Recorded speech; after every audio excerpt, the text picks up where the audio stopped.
அவர் வந்துடுறார். சாமி வந்தவுடனே பாத பூஜை பண்ணுறார் சிறுத்தொண்டர். பரிகளை இந்த மாதிரி மேஜையில் அமைத்து வெண்பரிகளை காண்கிற வெள்ளை துணி. இப்பெல்லாம் பெரிய எல்லாம் உணவு விடுதல் அப்படி தான் இருக்குது. எதுக்காகனா அந்த கீழே இருக்கிற ஃபர்னிச்சரோட அழுக்கு நமக்கு தெரியப்படாது. அதுக்கு மேலே ஒரு துணியை போட்டு மூடிடுறாங்க. எல்லா இடமும் அப்படி தான் நடக்குது. அதில் அந்த மாதிரியே பண்ணுறாங்க. மண்ணும் பரிகலக்கான்னு சொல்கிறார் ஆசிரியர். உடனே வந்தவர் தான் வம்புன்னு சொல்லிட்டாரு. முன்னாலே வம்பு பண்ணுறவர் தானே. ஏன்பா சொன்ன முறையில் படுத்த பசு தொடர்ந்தான் உறுப்பெல்லாம் கொண்டு மண்ணு சுவையில் கரியாக்கி மான அமைத்தூரே. நான் சொன்னபடி செஞ்சீரா? சத்தியமானவர் சிறுத்தொண்டர், ஒளிவு மறைவு இல்லாதவர், உண்மை பேசுபவர் சொன்னார். தலையிறைச்சி ஆகாதுன்னு கழிச்சேன். ஏன்பா அப்படி செஞ்ச? அதுவும் கூட நான் உண்பதாயிட்டேன் வைரவர். உடனே நாயனார் அப்படியே கலங்கி போறார். ஐயோ தெரியாமல் போயிடுத்தே, நான் சமைக்கலையேன்னு. அப்போ சந்தனத்தார் வர்றார். நான் உண்டு அமைத்தேன் திருவமுது. இதை மாதிரி கேட்பார். எனக்கு இவரை பார்க்கும்போது சந்தேகம்தான். ஆகவே நான் அதை சமைச்சு வச்சிருக்கேன். அந்த அம்மா சொல்கிறேன். வாங்கி மகிழ்ந்து படைத்ததன் பின் பொதுவாக உணவு அளிக்கிறவங்க கர்வமாக இருப்பாங்க, சாப்பிட்றவங்க பயந்து சாப்பிடுவாங்க. இதான் நிலைமை. இவங்க சாப்பிட போடும்போது என்னையா இல்லைங்க கொஞ்சம் கறி வேணுங்க அப்படிம்பாரு. அங்கே திட்டுவோம். இதுதான் உலக நடைமுறையாக இருக்கு. இங்கே படைத்த சிறுத்தொண்டர் பயப்படுறார், சாப்பிட வந்தவர் மிரட்டுறார். கவனிங்க, எல்லாமே உல்டாவாக இருக்குது வாழ்க்கையில். நம்ம வாழ்க்கை வேற மாதிரி, நாயனார் வாழ்க்கை வேற மாதிரி. ஏன்பா நான் சனியாக சாப்பிட முடியுமா? அடியார் இருந்தால் கூப்பிடு. எத்தனை நிபந்தனை. புள்ளகறி கேட்டார், வந்து சமைக்கணுன்னாரு, தலையிறைச்சி வேணும்னாரு. இப்போ அடுத்தபடியா அடியார் இருந்தால் தான் சாப்பிடுவேங்கிறார். ஐயோ இது இடையூறோ. வாசலில் ஓடுறார். அடியார் யாரையும் காணும். அன்னைக்குன்னு பார்த்து ஒரு அடியாரை காணும். எல்லாம் நான் பண்ண போயிட்டாங்க போல. ஒரு அடியாரை காணும். திருச்செங்கோட்டங்குடியில். இவர் பார்க்குறார். கவுனிங்கோ, அடியாரா உத்தர மாற்றுவது திருநீர். இதை பெரிய புராணம் சொல்லும்.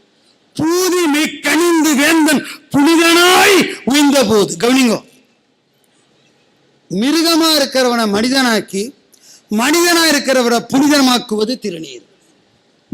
அதை சொல்றாரு நாயனார். எனக்கு ரொம்ப அடிமை பண்பெல்லாம் கிடையாது. எல்லாரும் திருநீர் இட்டுக்கிட்டாங்கன்னு நானும் திருநீர் இட்டேன். என்ன நீங்கள் அடியாராக ஏற்க வேண்டாம். திருநீருக்காக உங்கள் பக்கத்தில் உட்காந்து சாப்பிட்றதுக்கு எனக்கு அனுமதி கொடுங்க. அப்போ சாமி இவருக்கு நற்சான்று தர்றார். உம்மை போல் நீரிட்டார் உளரோ. இது எங்கேருந்து எடுத்தார் சேக்கிழார்னா, முன்னாடி சொன்னேனே தேவாரம். பொடி நுகரும் சிறு தொண்டர்க்கு அருள் செய்யும் பொருட்டாக. இந்த இடத்துல பொடி நுகரும்னா என்னன்னு தெரிஞ்சுக்கணும். பொடி நுகருதல்னா பொதுவாக உண்ணல் பொருள். அப்போ அவர் திருநீரை சாப்பிட்டாருன்னு அர்த்தம் பண்ணக்கூடாது. திருநீரை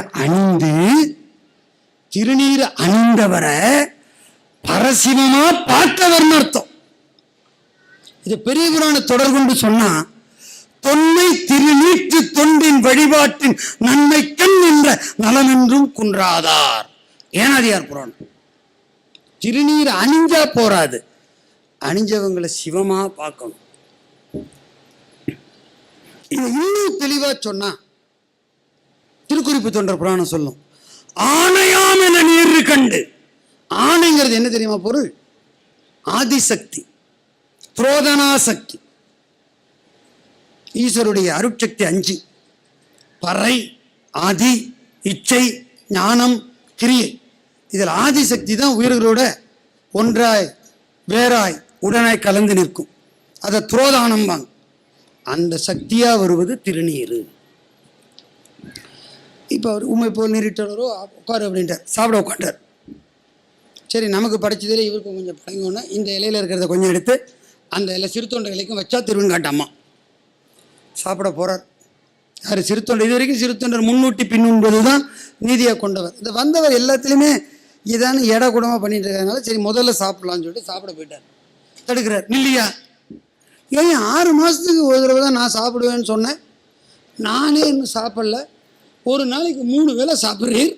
உமக்கு என்ன அவசரம்? எல்லாமே அடக்க மடக்கா இருக்கு. பையன் இருந்தால் கூப்பிடியா, உன் பிள்ளை இருந்தால் கூப்பிடு. இந்த இடத்துல எவனா இருந்தாலும் உடைஞ்சு போயிடுவான். இது கிரைசிஸ் மேனேஜ்மெண்ட். எவனா இருந்தாலும் பிரேக் ஆயிடுவான். சிறுத்தொண்டர் உடையிலேயே இப்போது இங்கவன் உதவான் என்ன சொல்லியிருக்கணும்? ஐயா அந்த பிள்ளைய தானே நீ கேட்டேன்னு சொல்லிட்டு கரியா படிச்சிருக்கேன், இப்போ புள்ளைய கொண்டாங்கிறிய, அப்படி கோபம் வரும். இவர் என்ன சொல்ல? இப்போது இங்கவன் உதவான். இவர் வந்தவர் ஒரே பிடிவாதம். நாம் இங்கு உண்பது அவன் வந்தால் நாடி அழையும். இந்த கதையெல்லாம் வேண்டாம், அவன் வந்தால் தான் நான் சாப்பிடுவேன். கவனிங்கோ, வந்தவர் அடியார், அடியார் ஆணையை சிறமேற்கொள்ள வேண்டும். வாசலுக்கு போயிட்டார் சிறுத்தொண்டர். அவர் யோசிக்கவே இல்லை, நம்ம பிள்ளை தான் செத்து போயிட்டானே, நம்ம தானே கொன்னோம், அவன் எப்படி வருவான்லாம் யோசிக்கல, கூப்பிட போயிட்டார். அங்கே தான் பெண்ணின் பெருமை மீண்டும் பேசப்படுது. நாயனார் சிறுத்தொண்டரும் கூப்பிடுவார், நாயனார் தேவியார் திருவெண்காட்டம்மையும் கூப்பிடுவார். யார் கூப்பிட்டா வர்றா அப்படின்னா தேவியார் கூப்பிட தான் அவர் வர்றார். இது ஆசிரியர் வாக்கில் பார்ப்போம். இவர் என்ன செய்கிறார்? சாதாரணமாக கூப்பிட்டுறார் சிறுத்தொண்டர். வையம் மகிழும் சிறுத்தொண்டர் மைந்தா வருவாய் என அழைத்தார். மைந்தான உறவு கொன்றார். அது சிக்கலாகுது. சிவார்ப்பணம் பண்ணப்பட்ட குழந்தை எப்படி உறவு கொள்ள முடியும்? மைந்தன்னு சொல்ல இயலாது. அதனால் அந்த குழந்தை வரமாட்டேங்கிறார். அம்மா பார்த்தா தையலாரும் தலைவர் பணி தலை நிற்பாராய் தாமழைப்பார் செய்யமணியே சீராளா சிவனாரடியார் யாம் உயும் வகையால் உடனுண்ண அழைக்கின்றார் வாராய். இந்த அம்மா கூட்ட உன்ன பரமர் அருளால் பள்ளியில் இன்று ஓடி வருவான் போல் வந்த தரமில் வனப்பில் தனிப்புதல்வன். அந்த குழந்தை ஓடி வந்துட்டான். வந்த குழந்தை அப்பாவை நோக்கி போகல, அம்மாவை நோக்கி தான் போற. அதை இடுப்பில் சுமந்து கணவர் கையில் கொடுக்குறார், எடுத்துன்னு போங்கோ, வந்திருக்கிற பைரவர் சாப்பிட இருந்த தடை நீங்கிட்டுன்னு. இந்த மாதிரி எங்கேயா பார்த்துருக்கோம். நம்ம கொஞ்சம் யோசிச்சு பார்ப்போமே, நம்ம சொந்த வாழ்க்கையில் இப்படிலாம் நடந்தால் நாம் சிவபக்தி பண்ணுவோமா? கொஞ்சம் யோசிச்சு பாருங்களேன். காலில் ஒரு முள்ளு குத்திட்டா பிரதோஷ வழிபாட்டை கைவிட்டுடுறோம். சைக்கிள் 2 தடவை பஞ்சர் ஆச்சுன்னா சிவனா அவன் எவன்னு கேட்குறோம். கொஞ்சம் யோசிச்சு பார்க்கணும். தயவு பண்ணி நமக்கு சோதனை சாதாரண அளவில் வந்தாலேயே நம்மளால தாங்க முடியல. ஒரு ஜலதோஷத்துக்காக, ஒரு சாதாரண ஜுரத்துக்காக சிவபக்தியை கைவிட்டவங்க உண்டு. பிள்ளையே கொன்ற பிறகும் சிவபக்தியை கை கொண்டவர்கள் உண்டு. அவர்கள் தான் நாயன்மார். குழந்தை வந்தா இங்க வந்து பார்த்தா இந்த இலையில இருந்த அன்னம்லாம் மறைஞ்சு போயிடுது. இவருக்கு புள்ள வந்தது கூட ஆச்சரியமா இல்லை, புள்ள வந்தது ஆச்சரியமா இல்லை, வந்த பைரவர் மறைஞ்சது வருத்தமா இருக்கு. செய்ய மேனி கருங்குஞ்சி செழின் கஞ்சுகத்து பைரவர் யாம் உய்ய அமுது செய்யாதே ஒழித்தது எங்கே என மையல் கொண்டு புறத்தனை வெளியில ஓடுறார். திருப்பி ஐயோ பைரவரை காணுமே ஓடுறார். மறைந்த அவர்தான் மலை பயந்த தையலோடும் சரவணத்து தனையரோடு. இந்த புறம் நீங்க சொல்றது ரொம்ப பொருத்தம். சரவணத்து தனையர் இங்க இருக்கார். சோமாஸ்கந்த மூர்த்தியில மூலவரை எழுந்தருளி இருக்கக்கூடிய திருக்கோவில் இது. மற்ற இடங்களில் சோமாஸ்கந்தர் உற்சவ மூர்த்தமா இருக்கும், மூலமூர்த்தமே இப்படி எங்கேயுமே இருக்காது. இந்த திருக்கோவில் அப்படிப்பட்ட சிறப்புடைய. எத்தனை பாவம் பண்ணாலும் நீங்கிற இடம் காசி ராமேஸ்வரம். அந்த காசி ராமேஸ்வரத்தில் பண்ண பாவத்தை நீக்கக்கூடிய இடம் கூடுதுறை. அவ்வளவு சிறப்புடைய திருத்தலம். அதனால ராமநாதரும் விஸ்வநாதரும் போகாமல் இங்கேயே உட்காந்துருக்கா, வேற எங்கேயும் போக மாட்டாங்க. அவ்வளோ பெரிய தலம். இப்போ என்ன பண்ணுறார் சாமி? விண்ணின் மேல் அமரர் தொழ வெளிப்படுறார். எப்படி இருக்கு? முன்னால பைரவராக பார்த்தாங்க, இப்போ பரமேஸ்வரனாக பார்க்குறாங்க. உன்னை இவருக்கு அருள் பண்ணுறார் சாமி. கொன்றை வேணியார் தாமும் பாகம் கொண்ட குலக்கொடியும் வென்றி நெடுவேல் மைந்தரும் தம் விரைப்பூங்கமல சேவடிக்கு நின்ற தொண்டர் சிறுத்தொண்டர் மனைவியார் திருவெண்காட்டம்மை நீடு மகனார். குழந்தைய கரியா வந்தாரோ இல்லையோ, நீடுன்னு அடை தந்தார். தாதியார் சந்தன தாதியார் என்றும் பிரியாதே இறங்கி இருக்க உடன் கொண்டு ஏகினார். இப்போ ஒரு கேள்வி எழும், என்னப்பா சாமி இவ்வளவு கொடூரமா இருக்கார், புள்ளக்கரியெல்லாம் கேட்குறாரு. உண்மை உணர்ந்தவருக்கு தெரியும், நம்ம தொடர்புகள் எல்லாமே பாசம். பாச தொடர்பால் விளைவது துன்பம். சிவனார் தொடர்பு பதித்தொடர்பு. பதித்தொடர்பாகிய உயர்ந்த உறவுக்காக பாசத்தொடர்பாகிய இழிந்த உறவை அறுப்பது சால சிறப்புடையது. அதை செய்கிற பெருமை சிறு தொண்டருக்கு வாய்த்தது. நமக்கெல்லாம் வாய்க்கலைன்னா என்ன பொருள்? நாம மெய்ய உணரலைன்னு அர்த்தம். அடிகள் பாடினாரே, மாய வாழ்க்கையை மெய்யென்று எண்ணி மதித்திடா வகை நல்கினான். இந்த மாய வாழ்க்கை மெய்யின்னு நினைக்கிற மறுப்பை நம்ம விட்டு நீங்கணும். அதற்கு நாயன்மார்கள் துணை செய்யணும்.